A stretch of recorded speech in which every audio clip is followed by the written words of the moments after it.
Selamünaleyküm. İsrail vuruyor. Terör devleti vuruyor.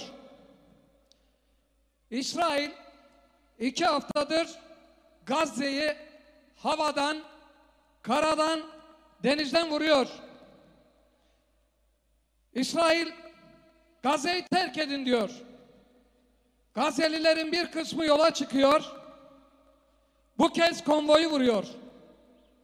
Gazze'liler geri dönüyor. Bu kez güvenli diye girdikleri hastaneyi vuruyor.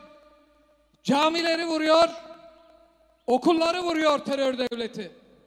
Kahrolsun İsrail! İsrail! Kahrolsun İsrail! Kahrolsun İsrail! Kahrolsun İsrail! Kahrolsun İsrail! Ve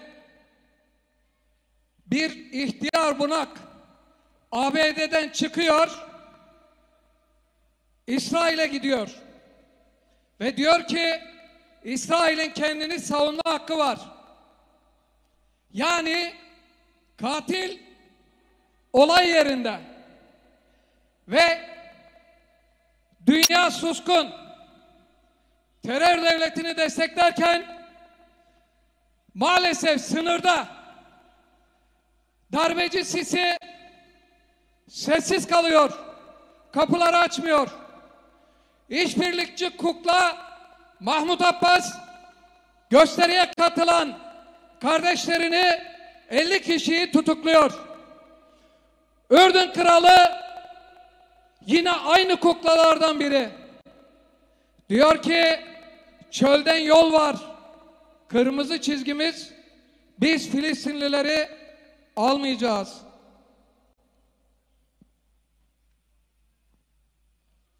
Tekbir! Tekbir! Dünyada sadece batıda değil, doğusunda da çıldırtan bir suskunluk var. Çıldırtan bir sessizlik var. Halbuki alemlerin Rabbi olan Allah müminler kardeştir demişti. Ve Resulullah Aleyhisselatü Vesselam da şöyle diyordu. Müminler birbirlerini sevmekte, birbirlerine acımakta, birbirlerini korumakta bir vücudun azaları gibidir demişti. Yazıklar olsun. Duymadılar. Duymak istemediler. Kulaklarını tıkadılar. Ve hatırlıyor musunuz? Şeyh Ahmet Yasin şehit edilmeden bizlere, bizi yöneten, dünya geneli için söylüyorum, Müslümanın liderlerine seslenmişti. Suskunluğunuzu Allah'a şikayet ediyorum demişti şehit edilmeden. Ve ümmete bir mektup yazmıştı. Bir kesit ve inşallah bitiriyorum. Siz ey Müslümanlar, suskun, aciz, helak olmuş ölüler, hala kalpleriniz sızlamıyor mu? Başımıza gelen bu acı felaketler karşısında bir halk yok mu? Hiç mi kimse yok? Allah için, ümmetin namusu için kızacak kimse yok mu? Tekbir! Tekbir!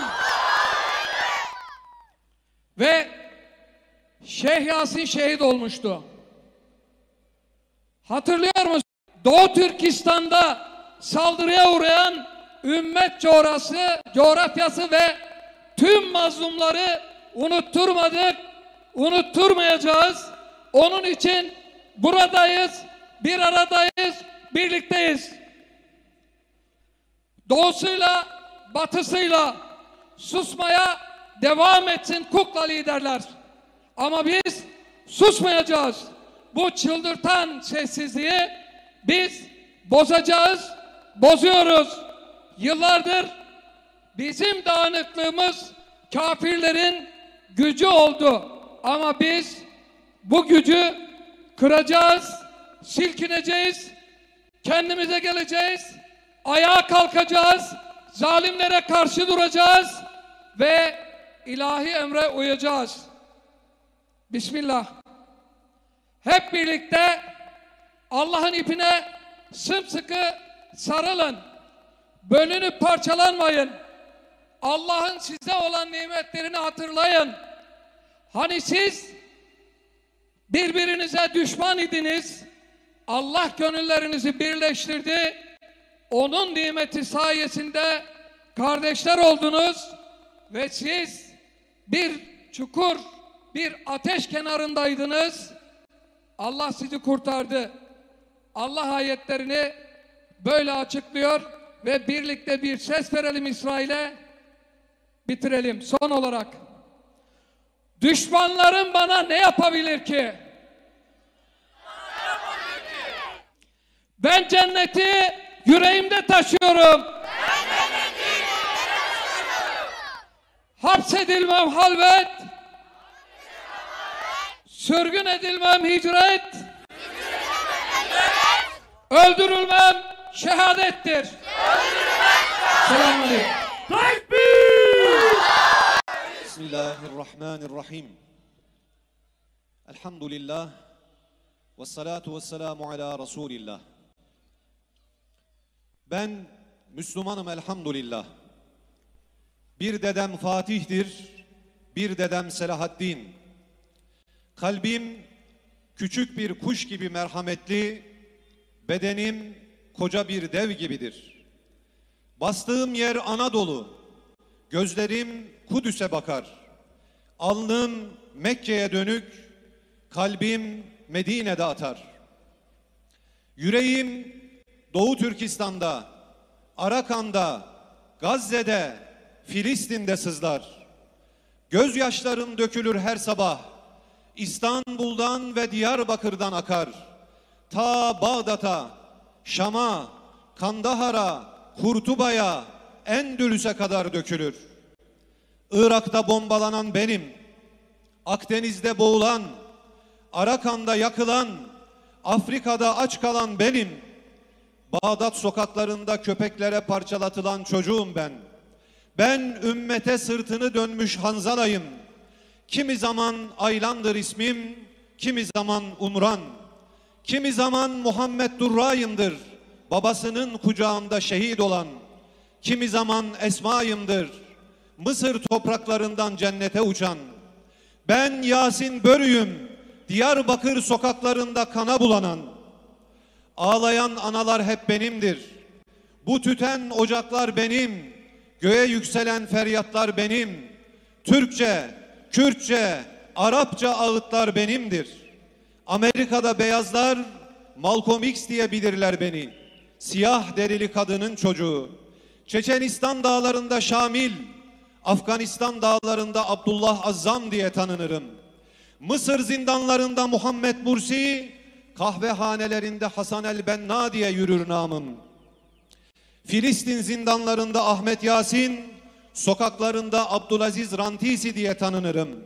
Libya'da Ömer Muhtar, Bangladeş'te Abdülkadir Molla, Türkiye'de Mücahit Erbakan, Bosna'da Bilge Kral Aliye İzzet Begoviç diye tanınırım. Ben bu ümmetin ruhuyum. Şimdi hınca hınç doldurmuş olduğumuz bu meydandan alemlerin Rabbi olan Allah'a hamdolsun ki asla Siyonizmin ve emperyalizmin karşısında diz çökmeyeceğiz. Asla. Asla Filistin'imizden vazgeçmeyeceğiz. Asla Kudüs'ümüzden vazgeçmeyeceğiz. Asla Mescid-i Aksa'mızdan vazgeçmeyeceğiz. Buradan, bu meydandan Siyonistlere ve emperyalistlere sesleniyoruz ve diyoruz ki, ey Siyonistler ve emperyalistler, Allah'a andolsun ki bugün bizi bu meydanda tutan ne şu sınırlardır, ne tel örgülerdir, ne de hudutlardır. Bugün eğer Müslüman halklar olarak halen bu meydanlarda duruyorsak, İslam ülkelerinin liderlerinin bir şey yapabileceğine dair içimizde küçücük de olsa bir umut kırıntısının bulunmasıdır. Allah şahit olsun ki Eğer bu umut kırıntısı da tükenirse, yeryüzündeki Müslüman halklar ne sınır tanırlar, ne hudut tanırlar, ne de kanun tanırlar. Geride ne İsrail kalır, ne de Tel Aviv kalır Allah'ın izniyle.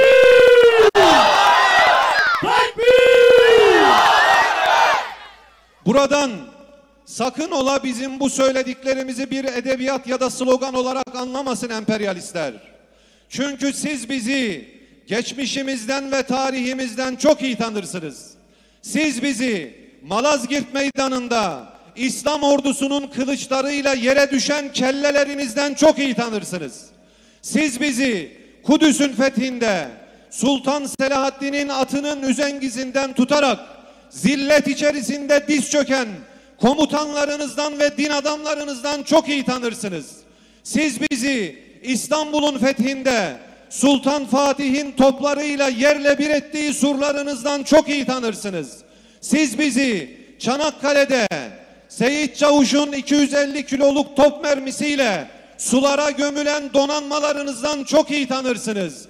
Ve en son siz bizi Gazze kıyamında Kassam mücahitlerinin atmış olduğu füzelerle delik deşik olan, kevgire dönen demir kubbenizden çok iyi tanırsınız. Tekbir! Tekbir! Kardeşlerim, konuşma yapacak olan kardeşlerimiz, başkanlarımız, vekillerimiz çok. Biz söylenebilecek bütün sözleri zaten söyledik. Bugün burada belki de Müslümanlar olarak son toplanışlarımızdan birisini yapıyoruz. Siyonizme ve emperyalizme mesaj verdiğimiz gibi Müslüman ülkelerin liderlerine de bir mesaj veriyoruz. Ey Müslüman ülkelerin liderleri, bilin ki Gazze düşerse, bilin ki Hamas düşerse siz de o koltuklarınızda oturamayacaksınız. Neden mi? Çünkü Hamas, Gazze bugün Siyonist İsrail'in namlusunun önünde bu sınırları da koruyor. Eğer onlar o sınırlarda, o hudutlarda İsrail'in namlusunun önünden çekilirlerse, İsrail'in füzelerini de, namlularını da ilk döndüreceği yer bu topraklar olacaktır. O yüzden 57 İslam ülkesinin liderleri artık bu hastane katliamlarından, okul katliamlarından, mescit katliamlarından, hiç olmasa yere düşen çocuk cesetlerinden utanıp harekete geçmek zorundadırlar. Bize düşen Müslüman yöneticileri cesaretlendirmektir. Bize düşen Müslüman yöneticileri teşvik etmektir. Aksi takdirde kardeşlerim, bugün İslam coğrafyasında olduğu gibi geride ne topraklarımız, ne iffetimiz, ne de şerefimiz kalır. Rabbim programımızı hayırlara vesile eylesin. Bu muhteşem organizasyonu yapan Peygamber Sevdalıları Vakfı'na teşekkür ediyorum. Allah kendilerinden razı olsun. Bu sıcakta bu meydanı dolduran siz kardeşlerime teşekkür ediyorum. Allah sizlerden razı olsun. Allah'a emanet olun. Esselamu Aleyküm ve Rahmetullah. Hamas'a selam!